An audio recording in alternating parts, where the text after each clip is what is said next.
crystal chandelier above me swayed with the ship's movement, casting fractured light across the polished mahogany of the upper deck lounge.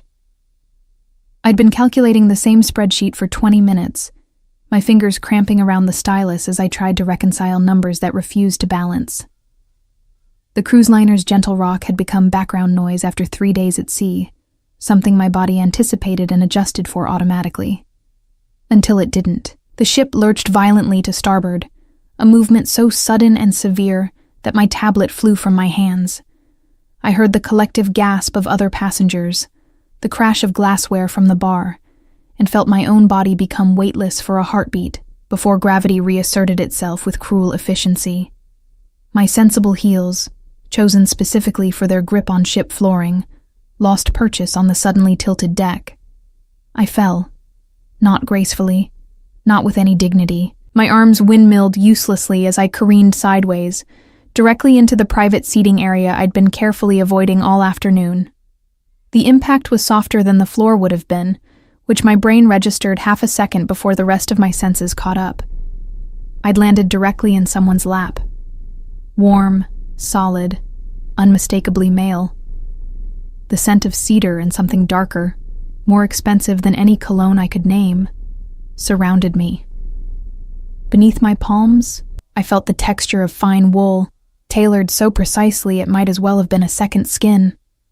My face was inches from a chest that radiated heat through the fabric of what I now recognized as a charcoal suit that probably cost more than the entire ship's food service budget for a week. "I'm so sorry," I gasped, already trying to extract myself from this mortifying situation. My professional reputation on this ship depended on being competent, invisible, the financial consultant who solved problems without creating them. Landing in a first-class passenger's lap was decidedly not part of that image. But the hands that settled on my waist weren't pushing me away.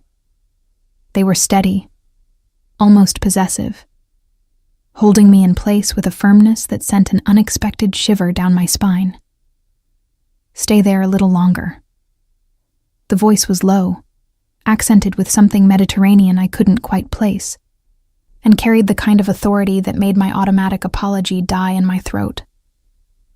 I looked up, finally, and met eyes the color of espresso, dark and assessing, set in a face that belonged on Renaissance sculptures.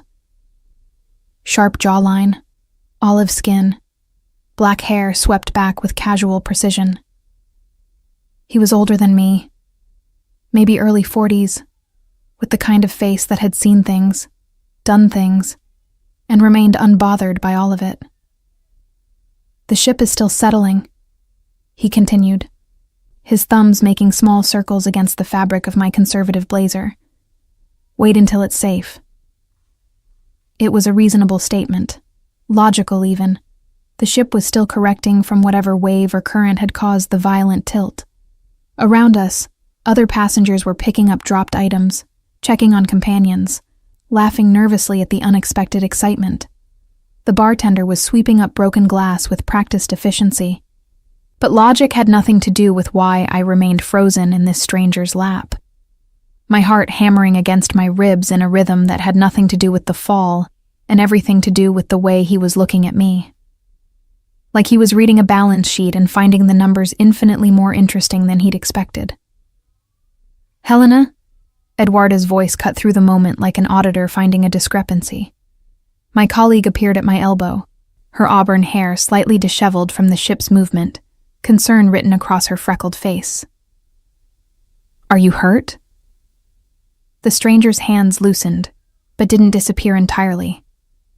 One remained at my waist as I finally, awkwardly, extracted myself and stood. My legs felt unsteady, though whether from the ship or from the encounter, I couldn't say. "I'm fine," I managed, smoothing down my skirt with hands that wanted to shake. "Just clumsy. Hardly clumsy when the ship decides to dance," the man said, rising with fluid grace. Standing, he was taller than I'd expected, broad-shouldered in a way that suggested regular physical activity rather than gym vanity. He extended a hand, formal now, as if we hadn't just been intimately entangled. "Balthazar Suarez." His handshake was firm, brief, and left my palm tingling. I noticed the watch then, visible beneath his cuff. I didn't recognize the brand, but I recognized value when I saw it. The kind of timepiece that showed up in estate auctions with 5-figure minimum bids. Helena, I replied, deliberately omitting my surname. Something about this man made me want to maintain boundaries, to keep some part of myself separate from whatever this was. I really am sorry about... Don't be. His smile was slight, more suggestion than expression, but it transformed his face from merely handsome to dangerously compelling. It's been the most interesting thing to happen since we left port. Eduarda cleared her throat, a sound I recognized as her diplomatic intervention signal. Helena, Edmundo needs us in the business center. The Carvalho portfolio has some questions about the fund allocations. Of course. I bent to retrieve my tablet from where it had skidded across the floor, grateful for the excuse to break eye contact with Baltazar Soares. When I straightened, he was still watching me, that same assessing look that made me feel like he was calculating something I couldn't see. Perhaps we'll meet again, he said. It's a small ship. Perhaps, I echoed, though every professional instinct I possessed was screaming at me to avoid this man for the remaining 4 days of the cruise. There was something about him, something that went beyond mere attraction. A sense of danger, of complexity, of waters far deeper than I was equipped to navigate. Eduarda linked her arm through mine as we walked away, her voice low. Do you know who that is? Should I? She waited until we were well out of earshot, steering me toward the elevator that would take us to the ship's business center on Deck 7. That's Baltazar Soares. I overheard the purser talking about him yesterday. He owns the Aurora casino chain, those high-end places in Monaco, Singapore, Macau. I frowned, pulling up mental files of investment portfolios I'd reviewed. Aurora isn't publicly traded. Exactly. Eduarda's expression was troubled. Word is he keeps it private for a reason, the kind of reason that involves very specific clientele and very specific services that exist in legal gray areas. My stomach tightened. I'd spent my entire career in legitimate finance, building a reputation for ethical consulting, for finding ways to maximize returns without crossing lines.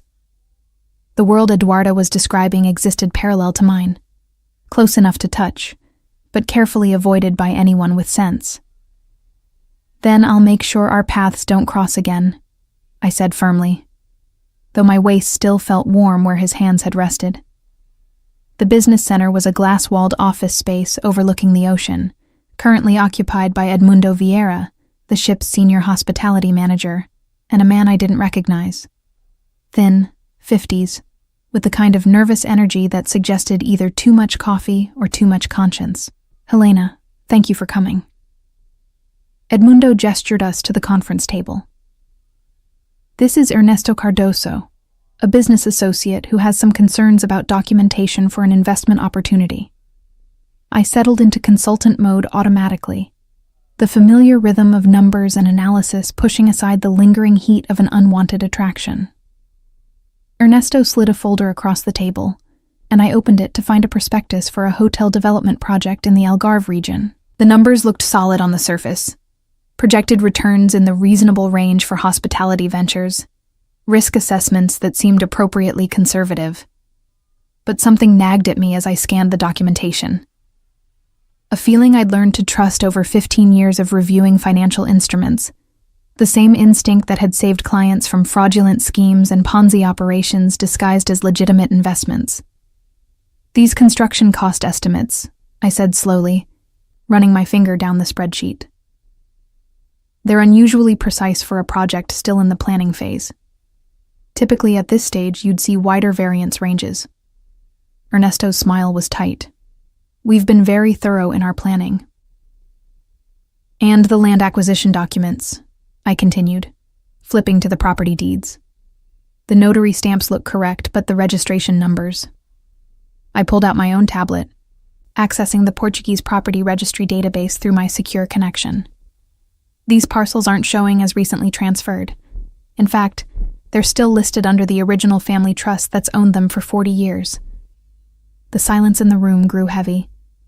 Ernesto's nervous energy transformed into something harder, more focused. Perhaps there's a delay in the registry updating. Perhaps, I agreed, my tone professional but unmoved. Or perhaps someone is trying to sell property rights they don't actually possess. Edmundo's face had gone carefully neutral, the expression of a man trying to determine which side of a situation was safer. Eduarda, to her credit, simply pulled out her own tablet and began cross-referencing the documents with her usual methodical precision. "I think we're done here," Ernesto said abruptly, reaching for the folder. "Clearly, this isn't the right venue for this investment."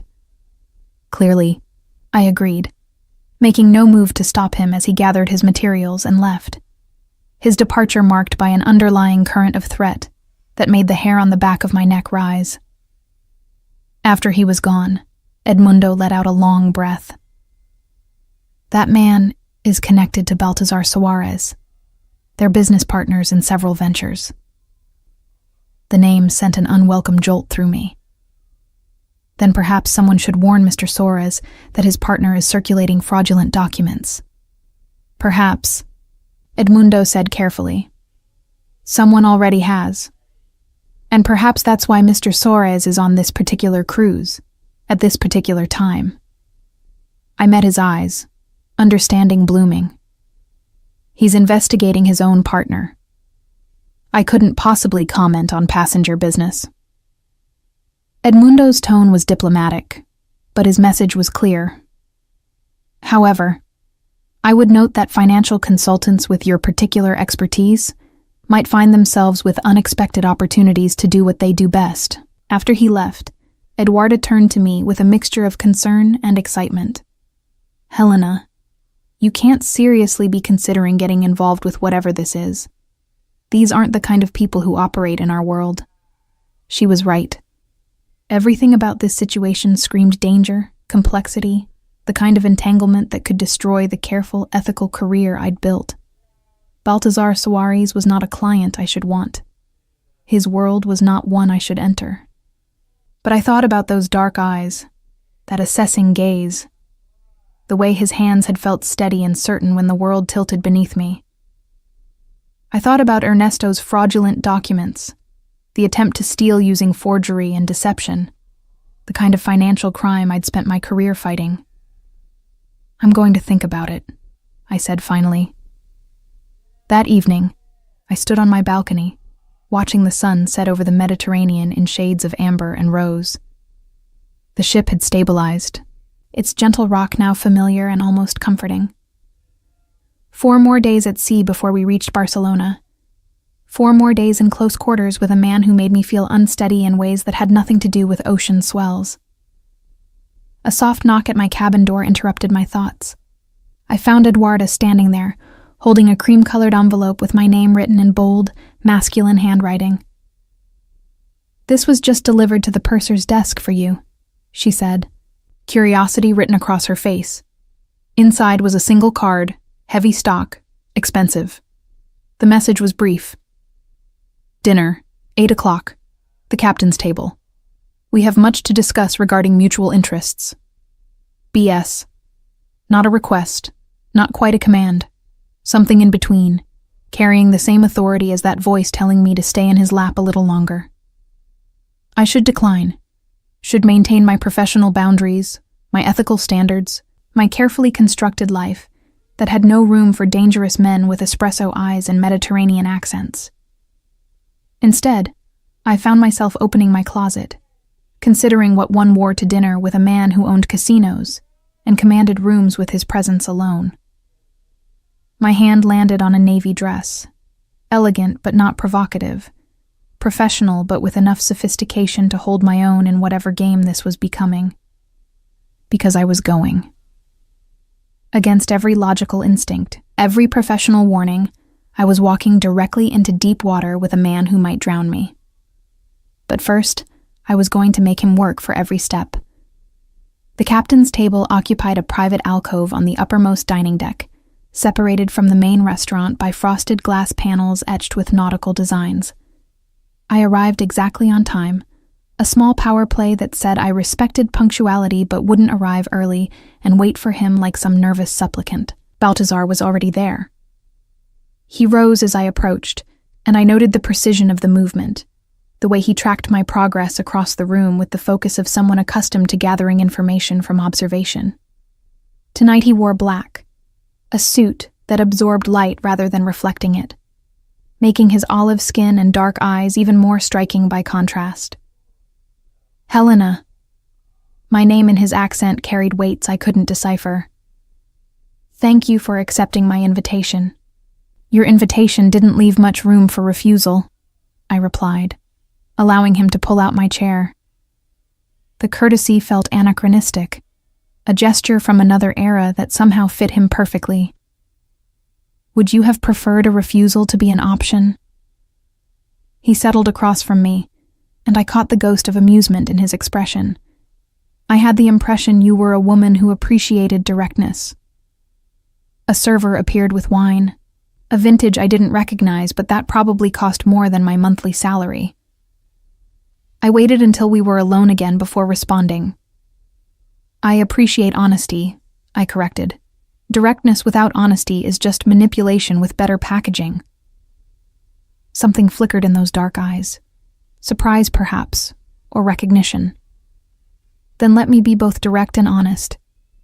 I know what happened this afternoon with Ernesto Cardoso. I know you identified the fraudulent property documents in under 5 minutes. I need someone with your skills. I took a sip of wine, using the moment to steady myself. The vintage was complex, layered, the kind of thing that revealed new dimensions with each taste. Like the man across from me. What makes you think I'd be interested in working with someone in your particular line of business? Because despite what you may have heard about my enterprises, I operate within legal boundaries. Gray areas, perhaps, but never black. And because someone is trying to destroy what I've built using the exact kind of fraud you've spent your career fighting. The server returned with our first course, some delicate construction of seafood and microgreens that looked like edible art. I waited until we were alone again.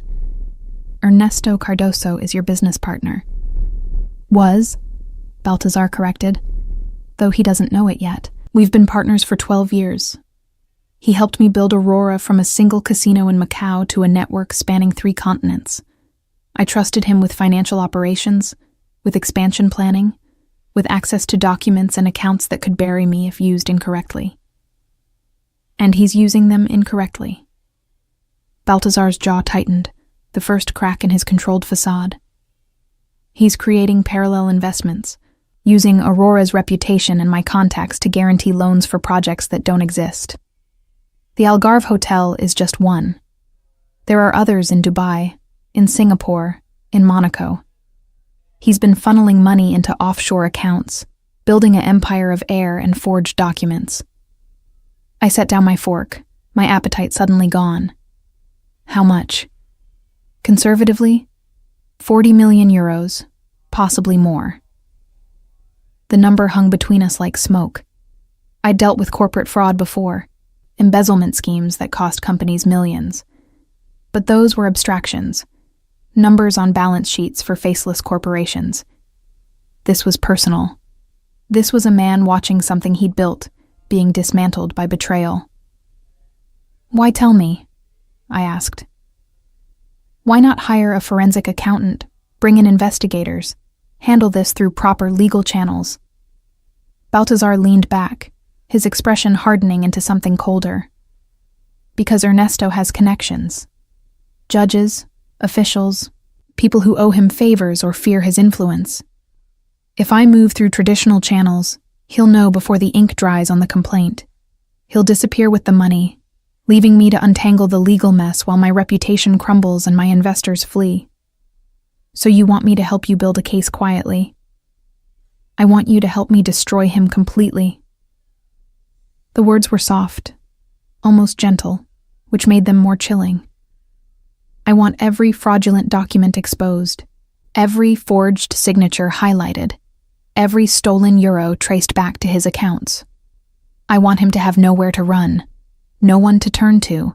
Nothing left but the consequences of his choices. I should have been appalled, should have recognized the vindictiveness in his words, the darkness that went beyond simple justice. Instead, I found myself calculating timelines, considering methodologies, my mind already mapping out the forensic trail needed to build an airtight case. "I work alone," I said finally. "I won't participate in anything illegal, and I maintain complete control over the investigation. If I find evidence, I decide how and when it's used." Baltazar's smile was slow, dangerous, satisfied. "Agreed. And when this is over, we're done. No further entanglement, no ongoing obligations." Of course. But the way he said it, the slight emphasis on the word, suggested he didn't believe that any more than I did. We finished dinner discussing logistics. He would arrange access to Aurora's financial records, providing passwords and encryption keys for digital files, physical access to document archives stored in a secure facility in Monaco. I would need 3 days, maybe 4, to complete a preliminary analysis. "The ship docks in Barcelona in 4 days," I noted. "That doesn't leave much time. Then we'll continue in Monaco. I own a property there, plenty of space, complete privacy. You can work without interruption." Every professional instinct screamed warnings. Going to Monaco, to his property, crossing that line from shipboard consultation to something more intimate, more dangerous. But the challenge called to something deeper than professional curiosity. The puzzle of it, the complexity, the way numbers could reveal truth when everything else was lies. "I'll think about it," I said, though we both knew what my answer would be. Baltazar walked me back to my cabin, a courtesy that felt more like possession the way his hand rested at the small of my back, guiding me through corridors I knew perfectly well.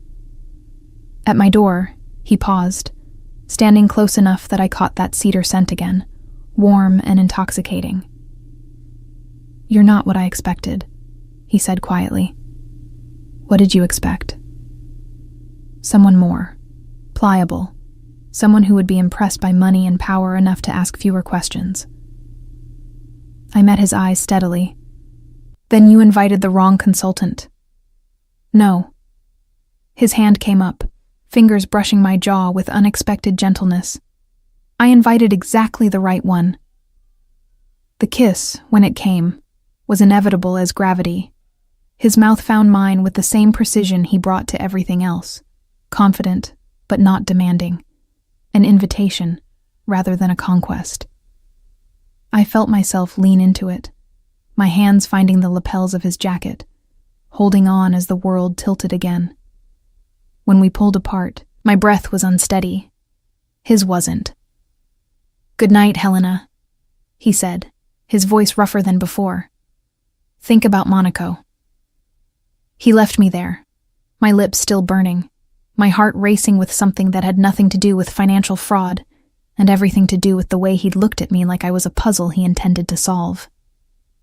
Inside my cabin, I found Eduarda sitting on my bed, laptop open, expression grim. "I've been researching Baltazar Suarez," she said without preamble. "Helena, this man isn't just a casino owner. He's connected to families in Italy, Sicily, people who don't show up in normal business registries. The Aurora casinos cater to clients who launder money through high-stakes games, who use his properties for meetings that never appear on any official schedule. He operates in gray areas," I said, echoing his own words. "Not black. The difference is semantic when you're the one caught in the middle." Eduarda closed her laptop. "I'm your friend. I'm telling you this is dangerous. Whatever he's offering you, it's not worth it." I thought about Ernesto's fraudulent documents, about 40 million euros stolen through deception. I thought about Baltazar's hands on my waist, steady when the world moved beneath me. I thought about the kiss that still lingered on my lips. "I know it's dangerous," I admitted, "but I'm going to do it anyway." The next 3 days blurred together in a haze of encrypted files and financial records. Baltazar had provided access to everything, a level of transparency that surprised me until I realized it was also a test. He was letting me see the full scope of his operations, trusting me with information that could destroy him as surely as Ernesto's fraud. The Aurora casinos were exactly what Eduarda had described. Legitimate on the surface, profitable businesses that paid taxes and employed hundreds. But underneath, I saw the patterns. Transactions that moved through the casinos in ways designed to obscure origin and destination. High-stakes players whose winnings and losses followed statistical patterns that suggested coordination rather than chance. Money laundering. Not on Aurora's part, but facilitated by its existence, its privacy policies, its clientele who valued discretion above all else. I should have walked away. Should have recognized that proving Ernesto's fraud would mean diving deeper into a world I'd deliberately avoided. Instead, I followed the numbers, tracing the false transactions, identifying the forged signatures, building a case that would stand up in any court willing to hear it. And every evening, I had dinner with Baltazar. We didn't discuss the investigation during those meals. Instead, we talked about other things. His childhood in Genoa, the son of a shipping merchant who'd taught him that information was more valuable than cargo. My own upbringing in Porto, the daughter of school teachers who'd instilled in me a belief that numbers didn't lie even when people did. "You became a financial consultant to fight fraud," he observed one night, over dessert that neither of us was eating. "Because you believe in truth through mathematics." "Numbers are clean," I agreed. "They follow rules. Add up correctly or they don't. No gray areas." "Everything has gray areas," Baltazar countered. "The art is knowing which ones matter." On the fourth morning, we docked in Barcelona. I stood on my balcony watching the city come into focus, spires and modernist architecture rising against a brilliant blue sky. This was where I should disembark, return to my normal life, my ethical practice, my world of clear boundaries. My phone buzzed with a message. "Baltazar. The jet leaves at noon. I'll have someone collect your luggage." Not a question, not a request. The same assumption of compliance that should have irritated me, but instead sent an illicit thrill down my spine. Eduarda found me in my cabin, packing. "You're really going with him?" "I'm going to Monaco to complete the investigation," I corrected. "It's a professional engagement." "Helena?" She caught my hand, her expression serious. "I've known you for 8 years. I've never seen you look at a man the way you look at him. And I've never seen you this willing to compromise your principles." "I'm not compromising anything," I insisted. "I'm building a fraud case. That's what I do." "That's what you're telling yourself." She squeezed my hand. "Just promise me you know what you're getting into, and that you'll call me if you need extraction." At noon precisely, a car arrived to take me to the private airfield. Baltazar's jet was smaller than I'd expected, elegant rather than ostentatious, all cream leather and polished wood. He was already aboard, working on a laptop, but looked up as I entered. "You came." I said I would consider Monaco. I considered. His smile was slight but genuine. "And what did you conclude?" I settled into the seat across from him, meeting his eyes directly. "That I'm going to expose every fraudulent transaction Ernesto Cardoso has made. And then I'm going to walk away from all of this with my conscience clear." "Of course," Baltazar agreed, but his eyes held that same knowing look from the first night. "Whatever you need to tell yourself, Helena."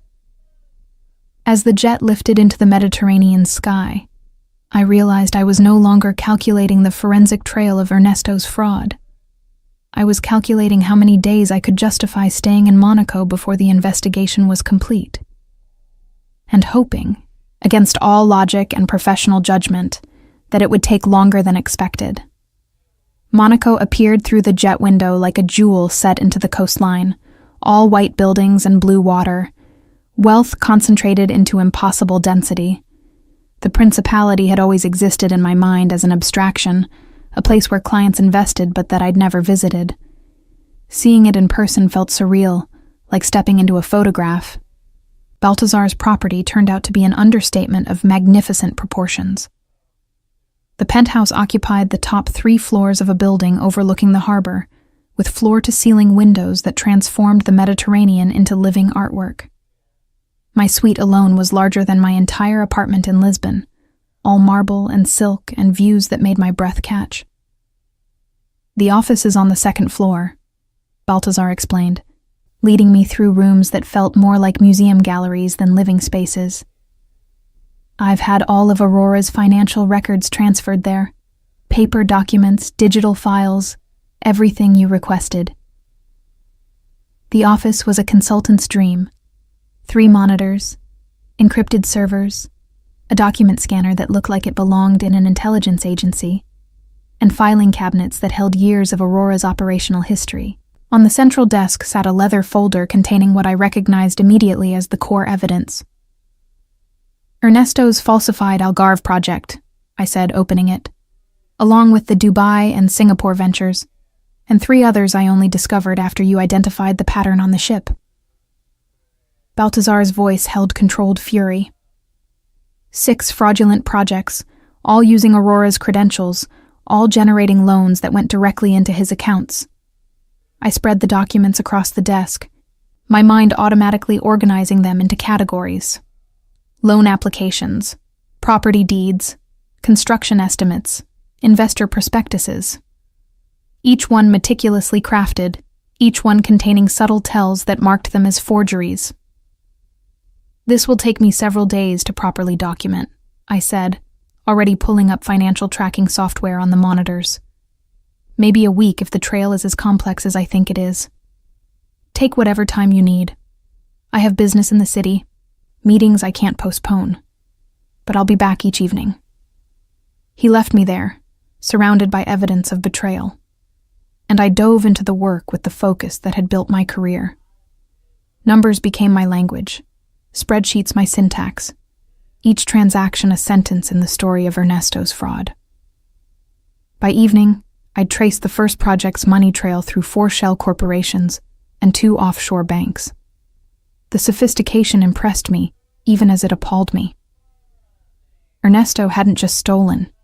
He'd built an entire false empire, complete with fake employees, fictional construction companies, and forged government approvals. Find anything interesting?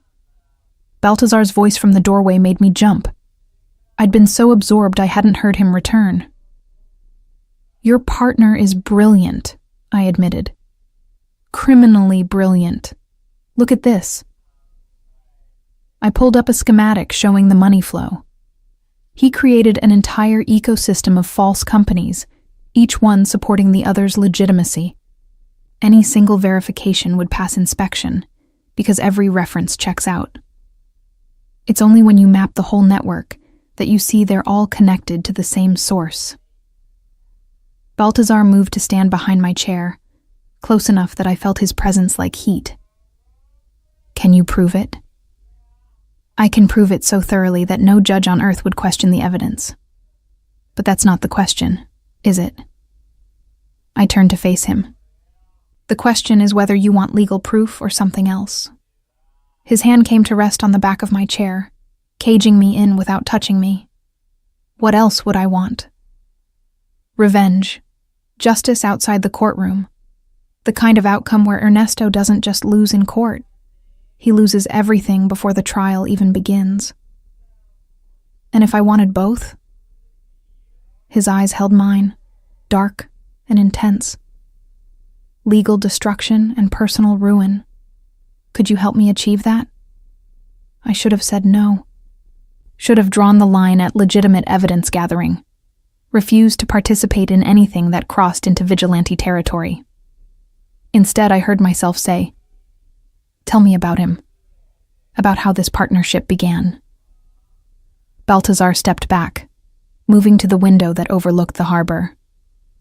Lights were coming on across the principality, transforming it into a constellation of wealth and power. I met Ernesto 12 years ago in Macau, he began. I was 30, trying to build my first casino with capital I'd scraped together through shipping investments. He was a financial consultant like you, with expertise in Asian markets and regulatory frameworks. He helped me navigate licenses, establish banking relationships, build the operational structure that made Aurora possible. You trusted him. He earned that trust. For a decade, he was loyal, competent, essential. When we expanded to Singapore, he handled the financing. Monaco, he structured the ownership to maximize tax advantages while maintaining legal compliance. I gave him 20% of Aurora because he'd contributed 20% of its success. I heard the pain beneath the controlled recitation, the betrayal that cut deeper than financial loss. When did you first suspect?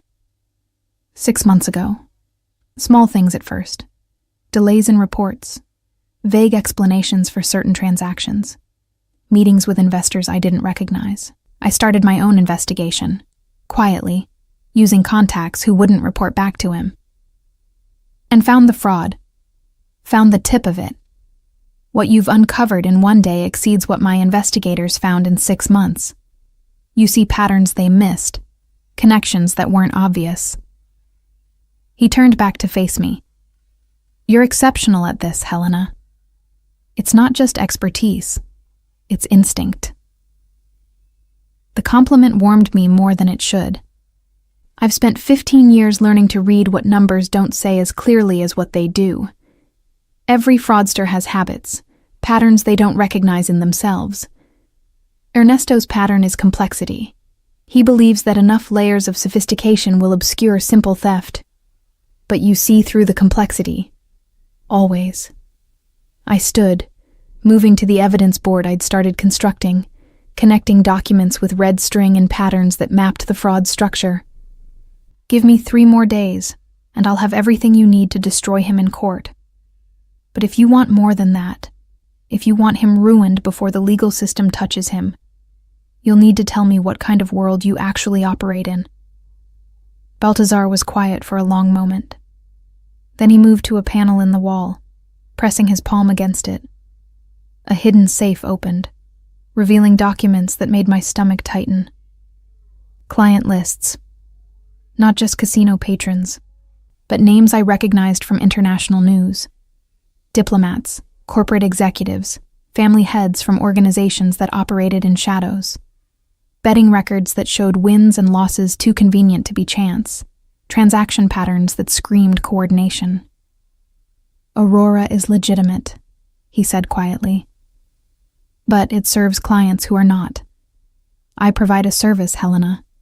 Privacy, discretion, a place where money can move without questions. I don't ask what they're laundering or why they need to place bets that lose exactly the right amount at exactly the right time. I just provide the venue. Gray areas, I whispered. The grayest? I pay my taxes, follow gaming regulations, maintain licenses in every jurisdiction. But I also look the other way when my VIP clients use my casinos for purposes I prefer not to examine too closely. That's the real Aurora. That's what Ernesto is destroying with his fraud, not just stealing money, but threatening relationships with people who don't forgive threats. He closed the safe, and I realized my hands were shaking. Not with fear, but with the weight of choice. I could walk away now, leave this evidence and this man, and return to my clean, ethical, limited life. Or I could step fully into the gray, accepting that truth through numbers didn't always align with truth through law. If I help you, I said slowly, I need to understand the endgame. What happens to Ernesto when we expose him? Legally, he faces fraud charges, asset seizure, probably 15 years in prison. But before that happens, before any court sees this evidence, I'll use it to destroy his reputation with our mutual contacts. He'll lose access to the networks that gave him power. The people he's borrowed from, the investors he's defrauded using Aurora's name, they'll all know what he did, and they'll respond accordingly. Accordingly, I repeated. Meaning what, exactly? Baltazar's expression was stone, meaning he'll be lucky if prison is where he ends up. The people he's crossed don't wait for court systems to deliver justice. You're asking me to help you sentence him to death. I'm asking you to help me expose the truth. What happens after that is consequence, not sentence. He chose this path when he started stealing from people who don't accept apologies. I turned back to my evidence board, my mind calculating possibilities, outcomes, the mathematics of moral choice. Everything I'd built my career on said I should refuse, should limit my involvement to legal evidence gathering, should maintain the boundaries that separated legitimate consulting from criminal collaboration. But I thought about Ernesto's false documents, about the sophisticated system he'd built to steal from someone who'd trusted him. I thought about victims beyond Baltazar, the investors who'd put money into fictional projects, the legitimate businesses that would suffer when Aurora's reputation crumbled under the weight of associated fraud. 3 days, I said finally. Give me 3 days, and I'll map every transaction, every forged document, every stolen euro. I'll build you a case so airtight that even his connections can't save him. And then I walk away before you use it. Before I use it, Baltazar repeated. Not if. When you use it, I corrected. Because we both know you will. I just won't be here to watch.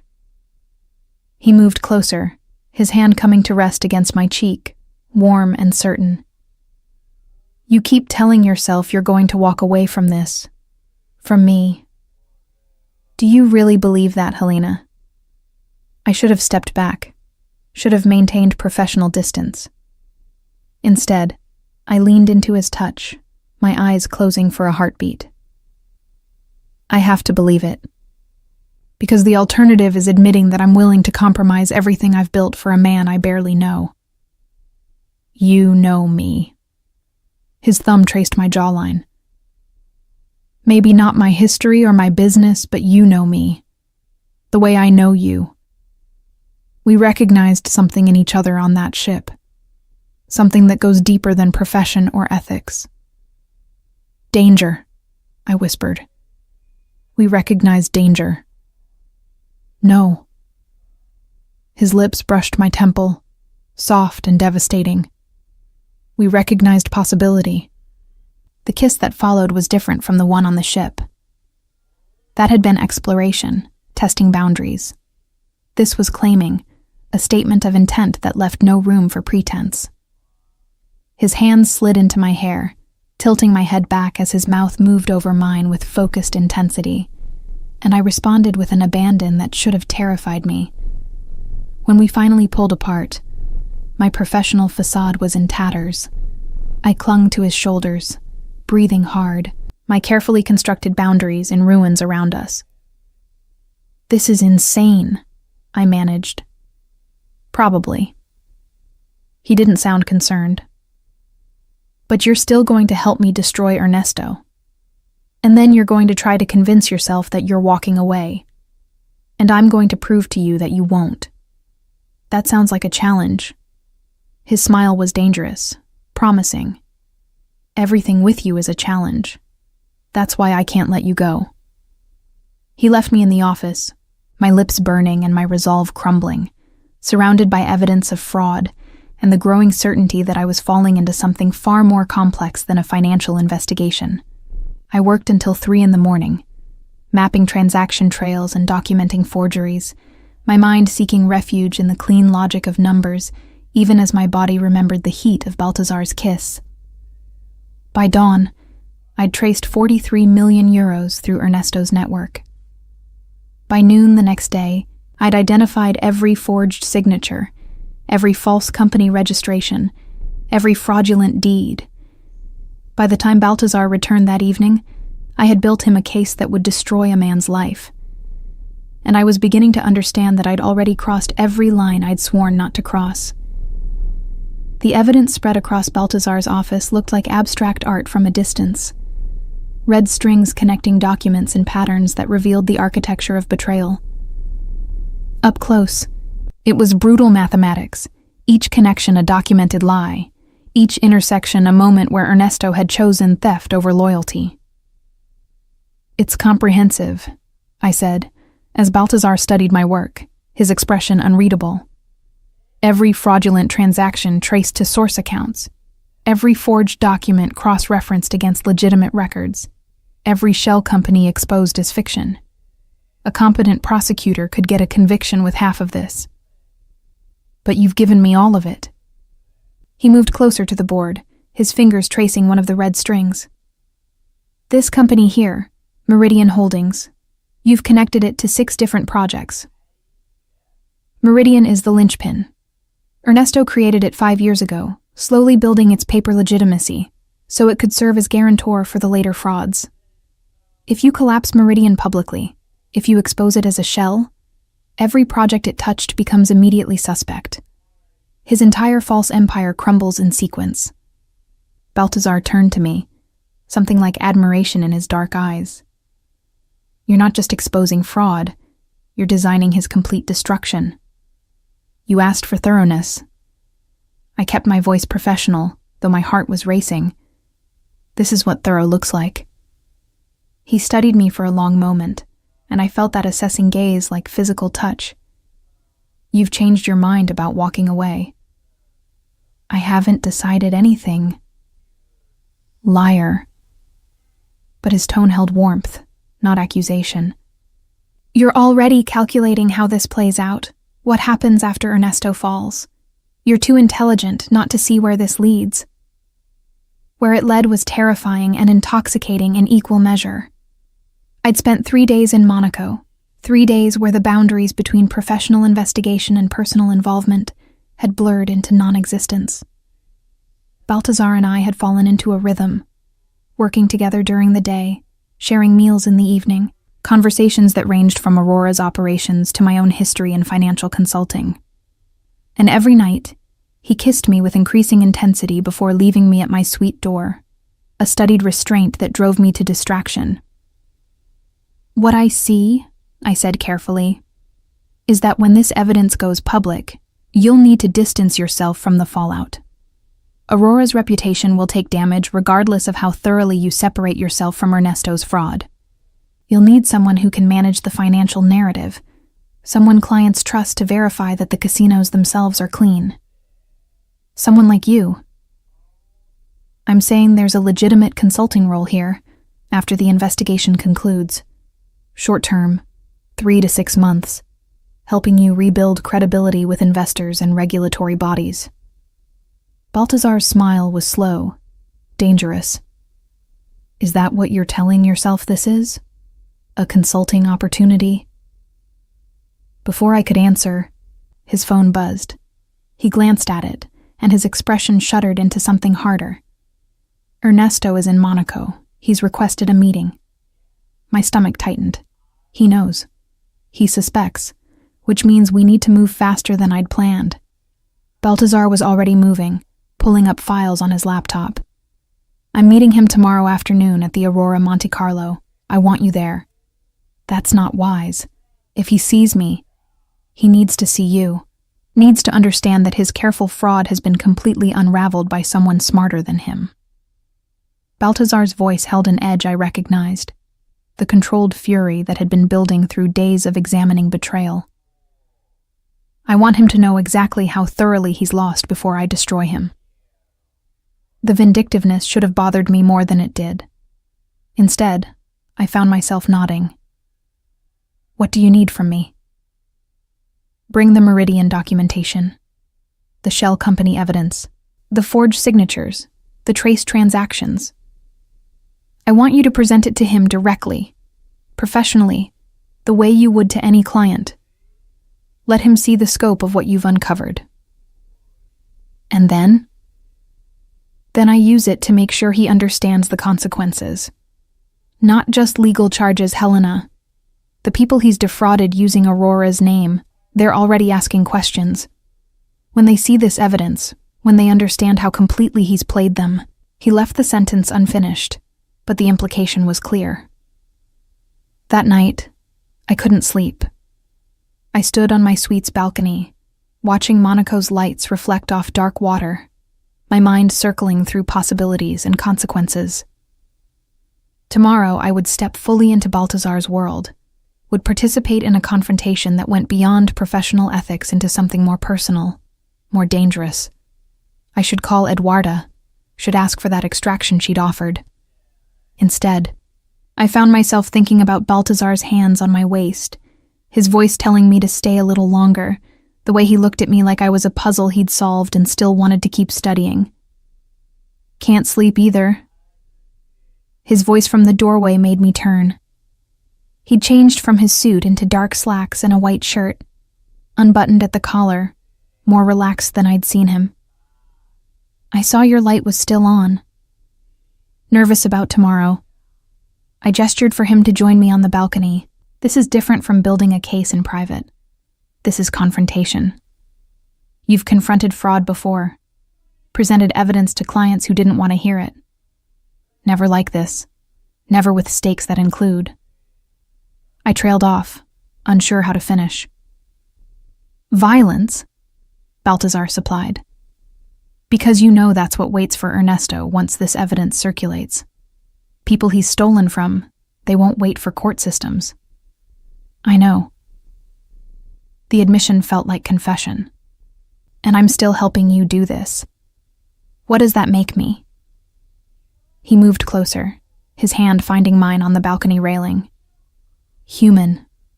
Flawed. Someone who believes in justice even when it comes through imperfect channels.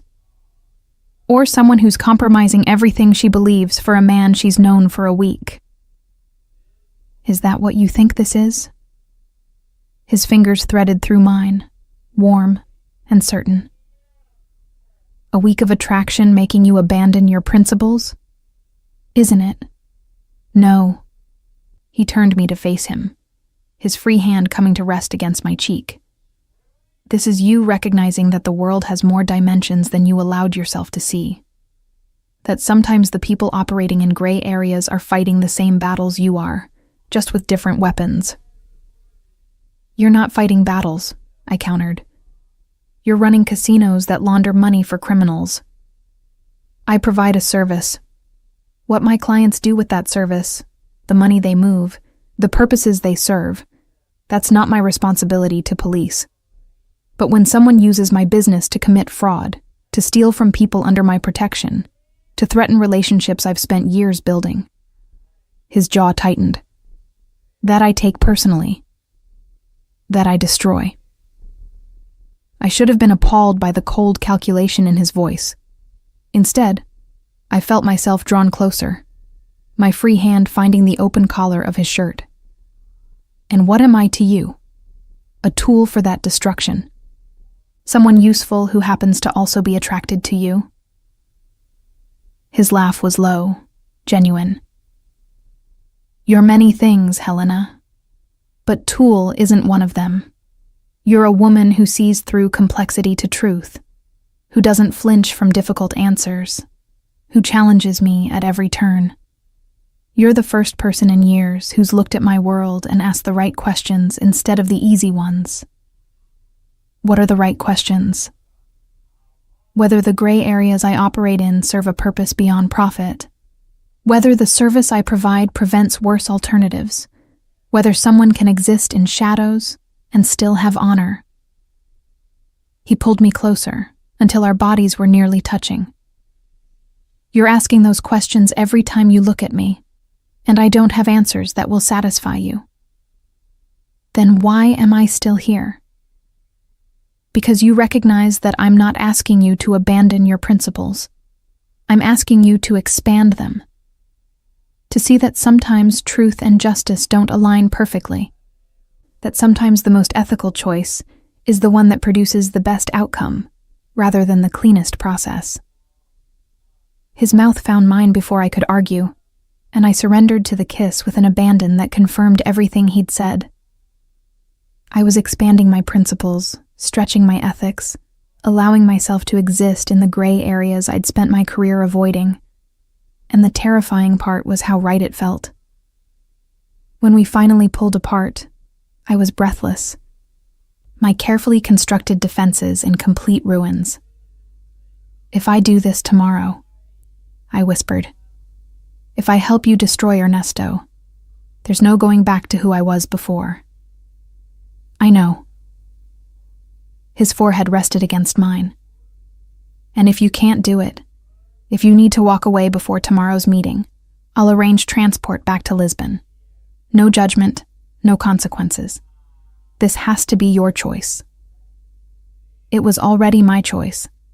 I'd made it the moment I stepped onto his jet in Barcelona, maybe even earlier, in that moment on the ship when I'd fallen into his lap and he'd told me to stay. I'll be there tomorrow, I said, and I'll present the evidence.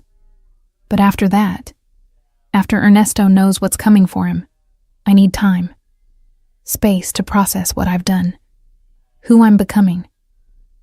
Time and space, Baltazar agreed, but not distance, not unless that's truly what you want.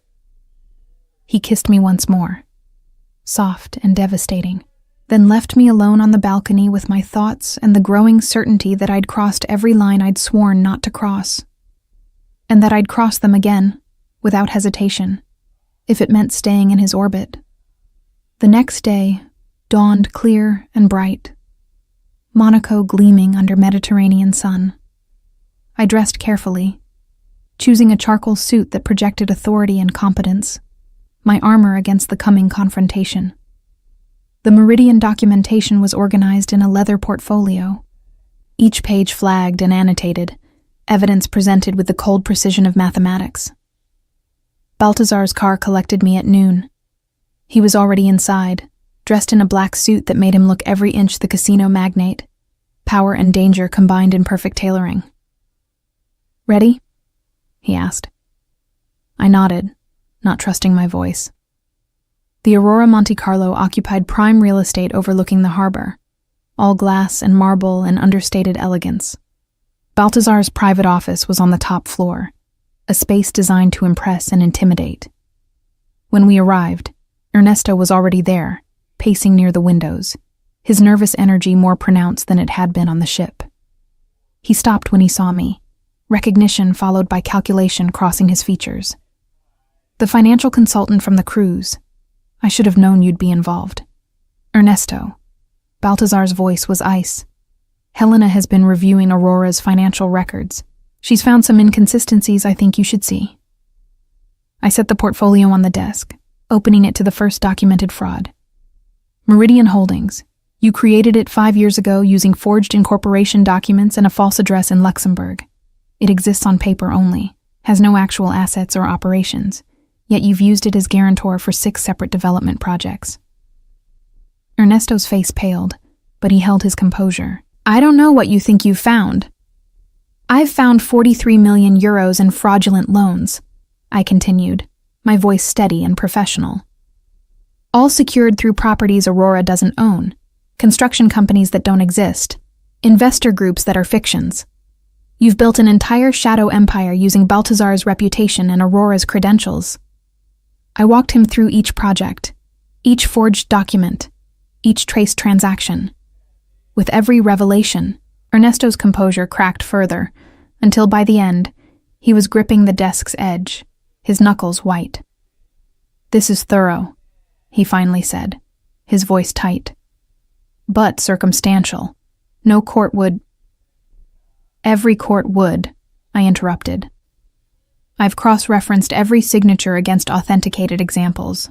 I've traced every euro through its shell company journey back to your personal accounts. I've documented conversations with supposed investors who don't exist, and construction managers at companies that have no record of the projects they allegedly built." Baltazar moved to stand beside me, a united front. "It's over, Ernesto. The question now is how this ends. You can return the money, dissolve the false companies, and face legal consequences. Or I can show this evidence to our mutual contacts and let them handle it their way." Ernesto's laugh was bitter, desperate. "You think I have the money to return? It's already spent, Baltazar, invested in ventures that haven't matured, properties that won't yield returns for years. I can't just produce 43 million euros. "Then you should run," Baltazar said quietly. Because the people you've defrauded, the investors who trusted Aurora's name because they trusted me, they're going to want answers. And when they understand you've stolen from them using my business as cover, they won't wait for court dates. The threat hung in the air, explicit and undeniable. I'd helped engineer this moment, had built the evidence that made it possible. There was blood on my hands now, metaphorically, if not literally. Ernesto's eyes moved between us, calculating, desperate. "Helena," he said suddenly, "you're a legitimate consultant. You know that what he's threatening is illegal, that—" "What I know," I interrupted, "is that you built a sophisticated fraud operation and got caught. What happens next is between you and the people you stole from." I gathered my documentation, placed it back in the portfolio, and walked out of the office without looking back. In the elevator down, I began to shake. Baltazar's hand found mine, steady and warm. "You did well. I helped you threaten a man's life. You exposed fraud. What happens after that is consequence, not cause." The distinction felt semantic, philosophical rather than real. But I held on to it anyway, held on to his hand, held on to the possibility that I could be both the ethical consultant I'd always been and the woman who existed in gray areas beside a dangerous man. 3 hours later, Baltazar received word that Ernesto had left Monaco on a private flight to somewhere without extradition treaties. Running, just as Baltazar had suggested. But running wouldn't save him from the people he'd defrauded. We both knew that. I was in my suite packing when Baltazar appeared in my doorway. "You're leaving. I need time to process this, what I did today, what it means." I continued folding clothes with mechanical precision. "You said I could have space. I'm taking it. And after? After you've processed and thought and convinced yourself that you're walking away from all this?" I met his eyes. This man who'd unraveled my certainties in a week. "I don't know." He crossed the room, his hands framing my face with a gentleness that contrasted with everything else about him. "Then let me tell you what I know. You'll go back to Lisbon, to your clean ethical practice. You'll take legitimate clients and build straightforward cases, and you'll be bored senseless within a month. Maybe boredom is what I need." "Maybe," he agreed. "Or maybe you've finally found work that challenges you, that uses everything you're capable of instead of the safe subset you've allowed yourself. Maybe you've found someone who sees all of you, not just the parts that fit comfortable categories." His kiss was soft, questioning, a request rather than demand. I answered it by pulling him closer, by allowing myself this moment before I left, before I tried to reconstruct the boundaries he'd demolished. 3 months, I whispered against his mouth. "Give me 3 months to see if I can go back to who I was, and if I can't." "I'll be waiting," he promised. "In Monaco, building something legitimate alongside Aurora. A hotel venture, actually clean, that would benefit from a financial consultant with your expertise. Tempting me with honest work. Tempting you with possibility. With a future where you don't have to choose between your principles and your potential."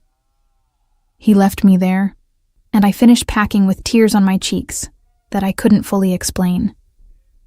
The next morning, I flew back to Lisbon, to my quiet apartment and organized life, and began the longest 3 months of my existence.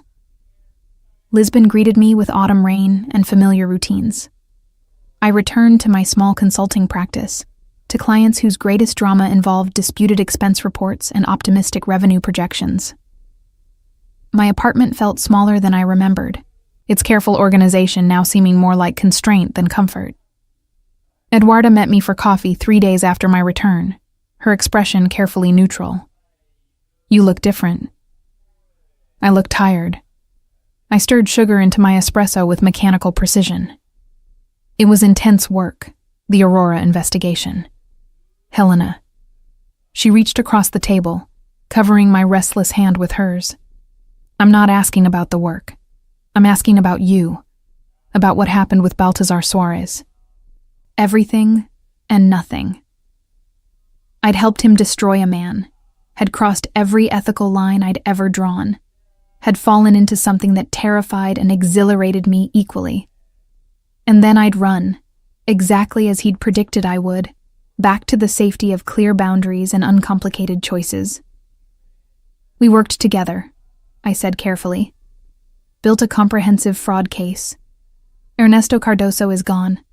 Fled to avoid prosecution. Aurora's reputation will recover. It was successful consulting engagement. And the fact that you're miserable? I looked up sharply. I'm not miserable. You've reorganized your apartment twice in 3 days. You've taken on 4 new clients in a week. You're working 16-hour days on cases that should take 4 hours. You're drowning yourself in uncomplicated work because anything else reminds you of what you left behind in Monaco. The accuracy of her observation stung. I had been drowning, filling every moment with tasks that required no emotional engagement, nothing beyond surface-level analysis. My practice had never been busier or more tedious. He offered me a position, I admitted quietly. Consulting work on a legitimate hotel development project. Clean, ethical, the kind of work I've always done, just with better compensation and more complex scope. But you turned it down. I needed space to think about what happened, about who I became while I was there. Eduardo was quiet for a moment, studying me with the perception that came from 8 years of friendship. Helena, I've known you since graduate school. I've watched you build this practice from nothing, seen you turn down lucrative positions because they compromised your values. You're the most ethical consultant I know. So when you tell me you need to think about who you became, I have to ask, was it someone worse or someone more complete? The question haunted me through the following weeks. I threw myself into work, took morning runs along the Tagus, reorganized my filing system for the 3rd time, did everything possible to avoid examining what Eduarda had identified. But Monaco lingered. In the quality of coffee I'd grown accustomed to, in the efficiency of document systems I'd designed in Baltazar's office, in the way I now saw patterns in financial reports that I'd previously missed. My time there had sharpened my skills, expanded my perspective, made me better at the work I'd always done. And I missed him. Missed the way he challenged my assumptions, the conversations that ranged beyond professional boundaries, the intensity of his focus when he looked at me like I was a puzzle worth solving. He didn't contact me directly, respected the space I'd requested with the same precision he brought to everything else. But I tracked Aurora's recovery through industry publications, saw the careful restructuring of partnerships, the strategic distance from Ernesto's fraud. Baltazar was rebuilding, exactly as we'd planned. 2 months into my self-imposed exile, a courier delivered a package to my office. Inside was a prospectus for a hotel development project in Portofino, Italy. The numbers were solid, projections reasonable, risk assessments appropriately conservative. Everything a legitimate hospitality venture should be. Clipped to the front page was a handwritten note in Baltazar's bold script. For when you finish thinking, the position remains available. B.S. I studied the prospectus with professional focus, analyzing cash flow projections, examining construction timelines, verifying contractor credentials. It was clean, completely, thoroughly legitimate. The kind of project I would have been excited to consult on for any other client. But this wasn't any other client. This was Baltazar, offering me a way back into his world through the front door, with clean hands and clear conscience. I set the prospectus aside and tried to forget about it. 3 weeks later, I was reviewing a client's quarterly reports when my phone rang. Unknown number, Monaco area code. Helena Reynolds, I answered professionally. Ms. Reynolds. A woman's voice, crisp and efficient. My name is Andrea Monti. I'm the project manager for the Portofino hotel development. Mr. Soares suggested I contact you regarding the financial consulting position. My heart hammered against my ribs. I haven't accepted any position. I understand you're still considering. However, I wanted to make contact and offer to answer any questions about the project's scope, timeline, or operational structure. Mr. Suarez has been very clear that this is a legitimate business venture and that he wants a consultant who will maintain the highest ethical standards. We talked for 20 minutes. Andrea was knowledgeable, professional, clearly competent in hospitality development. The project sounded genuinely exciting, the kind of complex challenge that would use my full skill set rather than the fraction I currently employed. I'll think about it, I said finally. Of course. Though I should mention we're hoping to bring someone on board within the next month. The financing is already secured, and we'd like the consultant in place before construction begins. After she hung up, I sat staring at my organized office, my uncomplicated client list, my safe, ethical, increasingly empty life. Eduarda's words echoed. Was it someone worse or someone more complete? That evening, I did something I'd been avoiding for 3 months. I pulled out the evidence files from the Ernesto investigation, the documentation I'd kept copies of despite knowing I should probably destroy them. I studied my own work with the critical eye I brought to everything. The analysis was brilliant, some of the best fraud detection I'd ever done. I'd traced patterns no one else had identified, connected dots that seemed unconnectable, built a case that was both comprehensive and airtight. I'd been exceptional in Monaco, not despite the gray areas, but because of them. The high stakes, the complex motivations, the need to see beyond simple right and wrong to larger patterns of justice and consequence, all of it had pushed me to operate at a level I'd never reached in conventional consulting, and I'd been happier, more engaged, more alive. The realization settled over me with the weight of inevitability. I could stay in Lisbon, could continue building a practice that was successful and ethical, and fundamentally unsatisfying. Or I could accept that my time in Monaco had shown me what I was truly capable of, had introduced me to work that challenged everything I had to offer. And to a man who saw all of me, not just the safe parts. I picked up my phone and dialed before I could second-guess the decision. Baltazar Suarez. His voice sent a shiver down my spine. It's Helena. Silence. Waited and waiting. I'd like to review the Portofino prospectus in person, I said. Discuss the scope of the consulting role, timeline expectations, compensation structure. When can you be in Monaco? Is Friday too soon? His laugh was low, satisfied. Friday is perfect. I hung up and sat in the sudden quiet of my apartment, my heart racing with decision made, bridges burned, future uncertain. Eduarda arrived an hour later, summoned by a text that said simply, "I'm going back." "Monaco?" she asked, though she clearly already knew. I nodded. The hotel project is legitimate, clean work, ethical scope, everything I said I needed, but that's not why I'm going. I know why you're going. She settled onto my couch, studying me with concern and something that might have been approval. The question is whether you know. Because I'm in love with a dangerous man who operates in gray areas I spent my career avoiding. Because 3 months of safe, ethical work has been suffocating. Because I want to build something complex and challenging instead of just maintaining what already exists. And because you trust him. Eduarda said it quietly, stating fact rather than question. Did I trust Baltazar?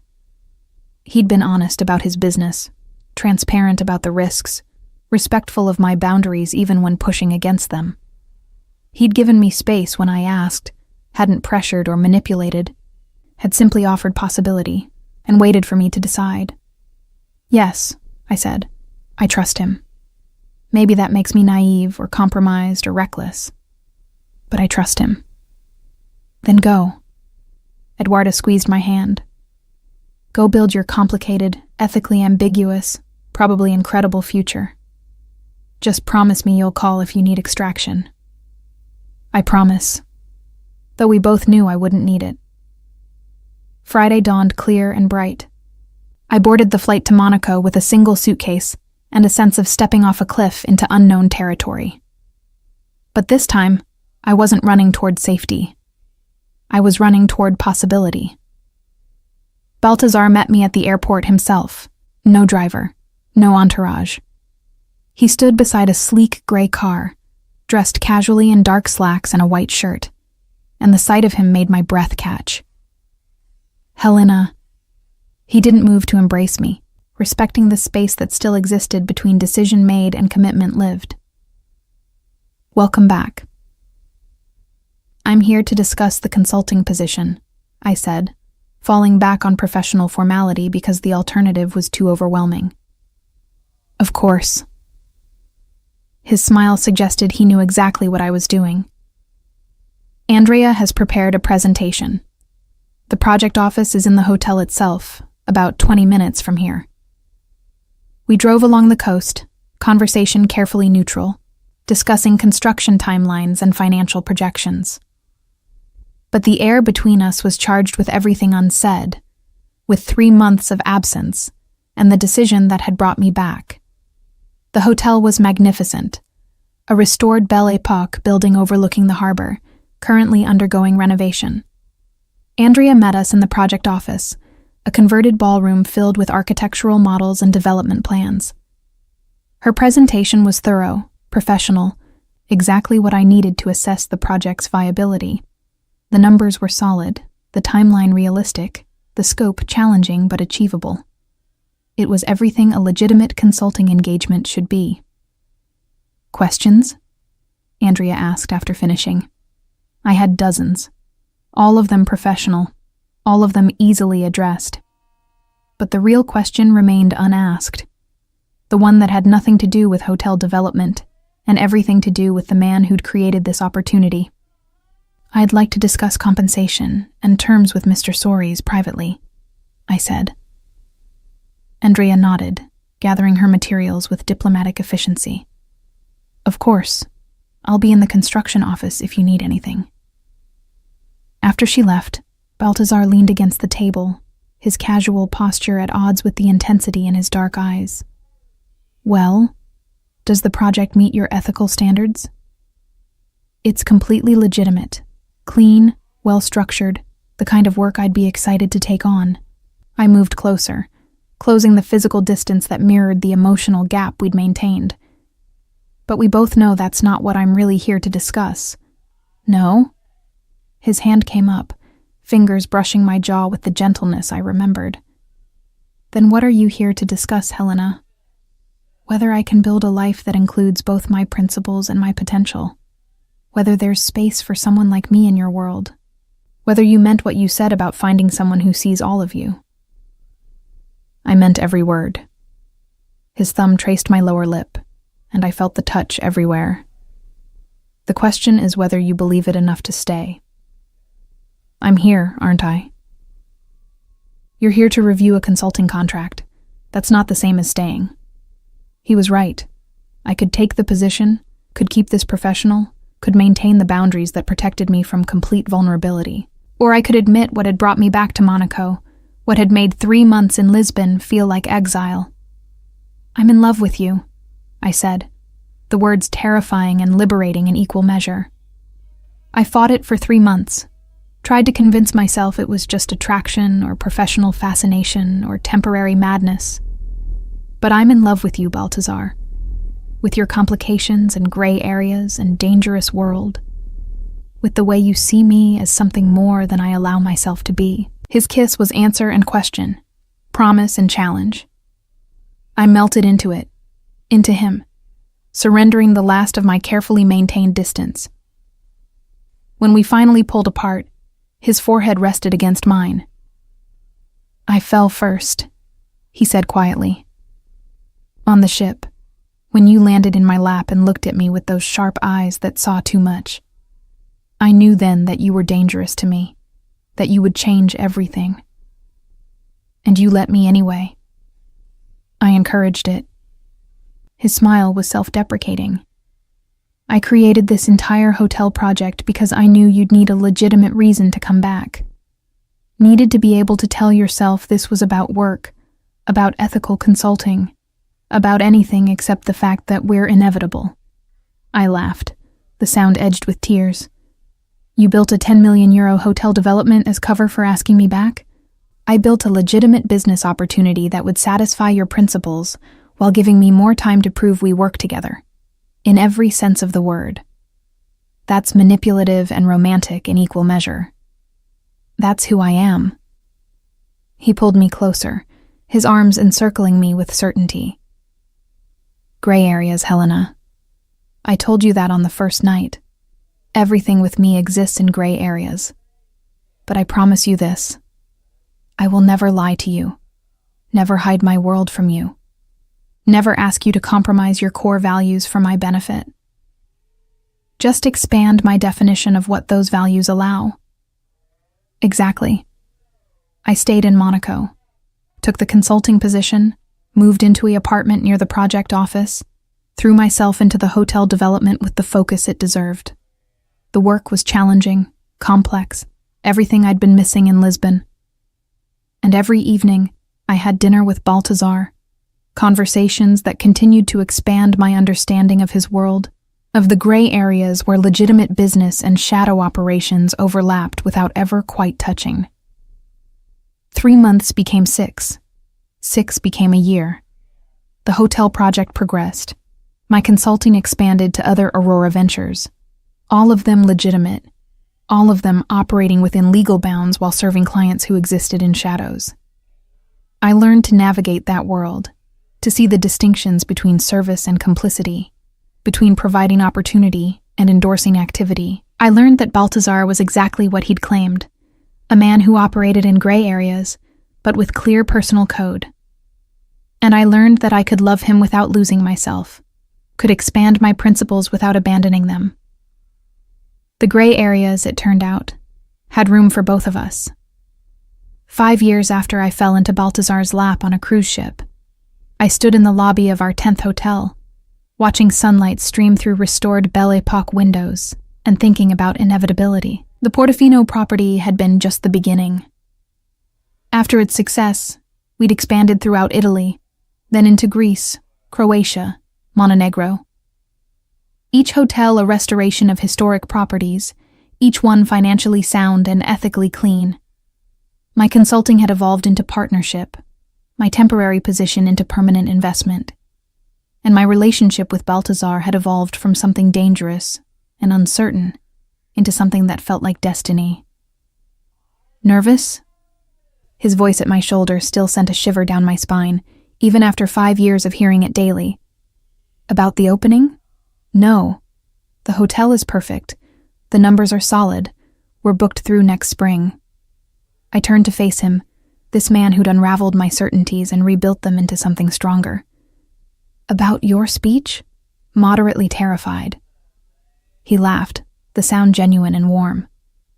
At 47, Baltazar had changed in subtle ways, silver threaded through his dark hair now, lines around his eyes that came from laughter more often than stress.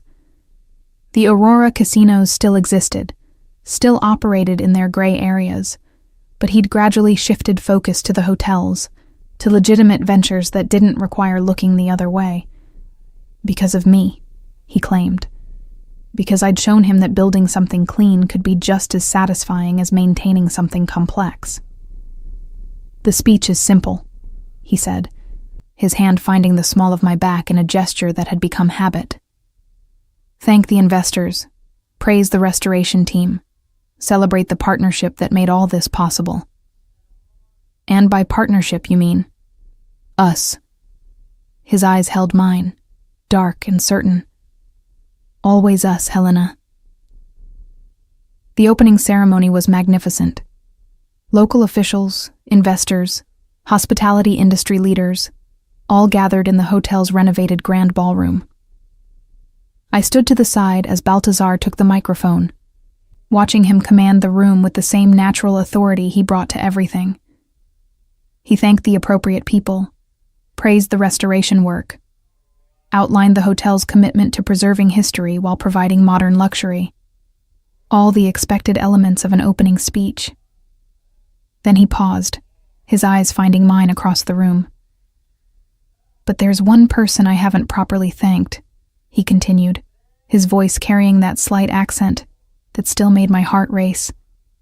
"The woman who transformed this venture from business opportunity into passion project, who brought ethical rigor and financial brilliance to every property we've developed, who expanded my understanding of what success could mean."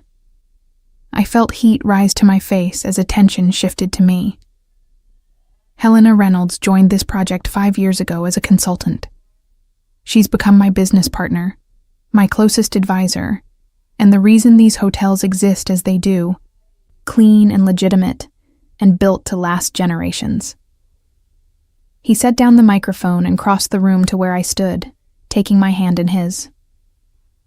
"She's also the woman I fell in love with on a cruise ship, though it took me years to admit it properly." The room had gone silent, every eye on us.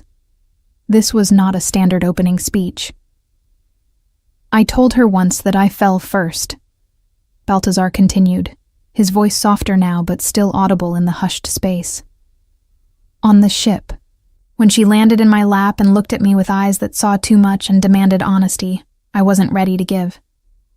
I knew then that she would change everything. And she has." He released my hand only to withdraw a small velvet box from his pocket. My breath caught.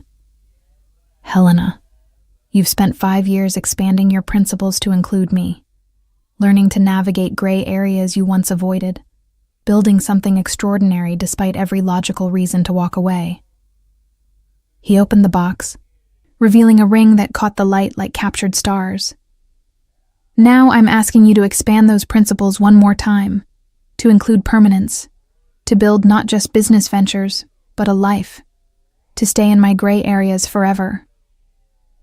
The proposal was so perfectly him, mixing romance with pragmatism, emotion with clear-eyed assessment of what we'd built together. I looked at the ring, at his face, at the room full of people watching this intimate moment become public declaration. "You're proposing at a business opening," I said, my voice unsteady with tears and laughter, "in front of investors and officials and hospitality industry leaders. I'm proposing where we began, building something together with witnesses to hold us accountable." His smile was soft, vulnerable in a way he rarely allowed others to see. "Say yes, Helena. Say you'll stay." I thought about the woman I'd been 5 years ago, rigidly ethical, carefully boundaried, convinced that gray areas were places to avoid rather than navigate. I thought about everything I'd learned since, about the expansion of my principles rather than their abandonment, about discovering that integrity could exist in complexity. I thought about the hotels we'd built, the partnerships we'd forged, the life we'd created that honored both his world and mine. "Yes," I said, my voice carrying across the silent room. "I'll stay. I'll build with you. I'll navigate every gray area as long as we navigate them together." The ring slid onto my finger with perfect precision, because of course Baltazar had gotten the sizing exactly right. He'd probably had it made months ago, waiting for the perfect moment to use it. The room erupted in applause, but I barely heard it. I was focused on the man in front of me, on the kiss that sealed our engagement, on the future spreading before us like Monaco had once spread before the jet window, beautiful and complex and full of possibility. Later, after the ceremony concluded and guests mingled in the restored ballroom, Eduarda found me on the terrace overlooking Portofino's harbor. She'd flown in for the opening, now ran her own consulting practice in Lisbon, and remained my closest friend despite the physical distance. "You said yes," she observed, joining me at the railing. I said yes. I studied the ring, its simple elegance so different from the ostentatious jewelry I might have expected from a man in Baltazar's position. "Are you disappointed?" "In you? Never." She squeezed my hand. "5 years ago I was worried, thought you were compromising yourself for a dangerous man. But you haven't compromised, Helena. You've evolved, built something that honors both who you were and who you've become." He's still involved with Aurora, still operates in those gray areas, but he's transparent about it. And you've created your own space, your own work that exists in the light. She gestured at the hotel behind us. This is yours as much as his. Maybe more, since you're the one who insisted on complete legitimacy. She was right. The hotels were mine in ways the casinos never could be. I'd structured every deal, verified every transaction, ensured that nothing about our hospitality ventures existed in shadow. Baltazar had given me complete autonomy, had respected my need for clean work, even as he maintained his other interests. He's giving me Aurora, I said quietly. Transitioning full ownership of the casinos to managed investment, stepping away from daily operations. The hotels will be our focus, our legacy. Eduarda's eyes widened. He's leaving the casino business? For you? For us? For the future we're building. I turned to face her fully. The casinos will continue existing. We'll still serve their clientele, but at arm's length. Managed by professionals, operated within strict legal guidelines, separate from our hospitality ventures. That's significant distance from the man you met on the ship. 5 years is significant time. People change. We've changed each other.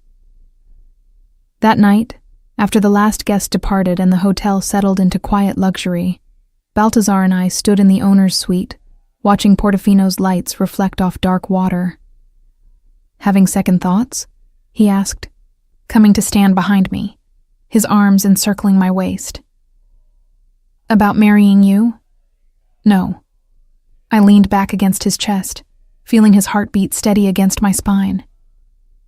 About this life we've built? Never. Even knowing I'll always exist partially in gray areas, that some of my business will never be completely clean? Especially knowing that.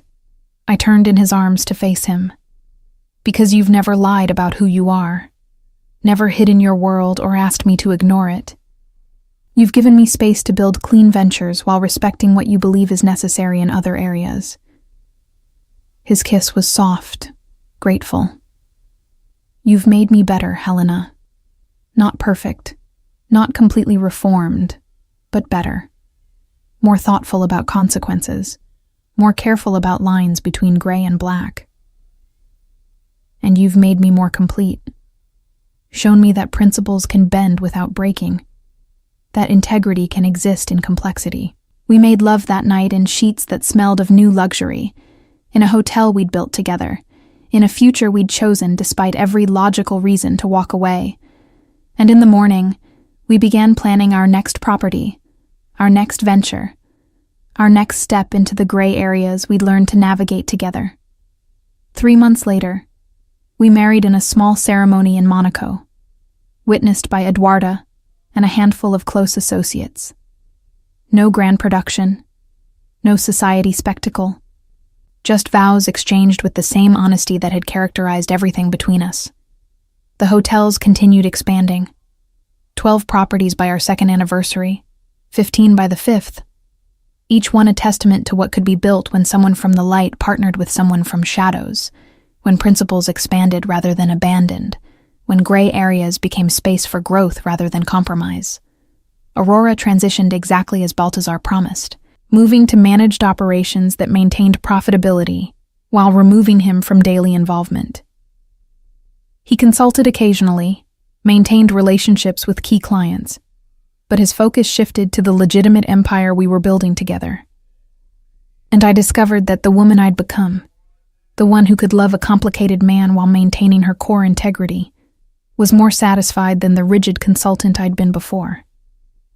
The gray areas had room for both of us, had space for clean work and complex relationships, for principled decisions and pragmatic flexibility.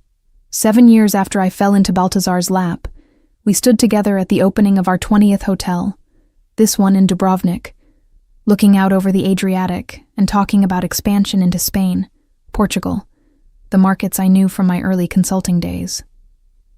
Ambitious, I observed, reviewing the preliminary numbers he'd prepared. Always. His hand found mine, fingers intertwining in a gesture as natural as breathing. But we've built something that can support that ambition, something clean and sustainable and completely ours. Ours. The word that defined everything we'd created.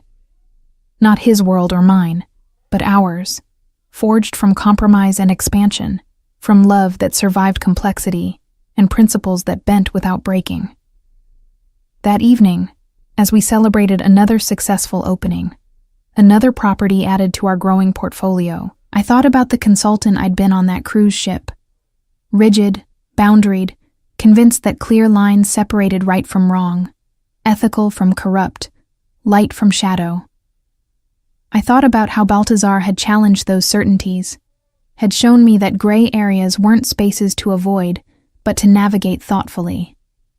That integrity could exist in complexity, that principles could expand to encompass more dimensions than I'd allowed myself to see, and I thought about the future spreading before us, full of hotels to build, and ventures to launch, and gray areas to navigate together. No regrets? Baltazar asked, appearing at my side with champagne, his eyes reflecting the question seriously. I looked at the ring on my finger, at the hotel we'd built, at the life we'd created from impossible beginnings. Not one, I said, meaning it completely. Not a single one, because I discovered that falling into Baltazar's lap hadn't been an accident. It had been the beginning of understanding that the most important things in life exist in gray areas, in spaces between certainty and doubt, in the complexity that comes from loving someone who challenges everything you thought you knew about yourself. And that staying there, in those gray areas, building something extraordinary despite the complications, was the most principled choice I'd ever made. We raised our glasses to the future, to the next hotel, to the next 20 years of navigating complexity together, to gray areas that had become home,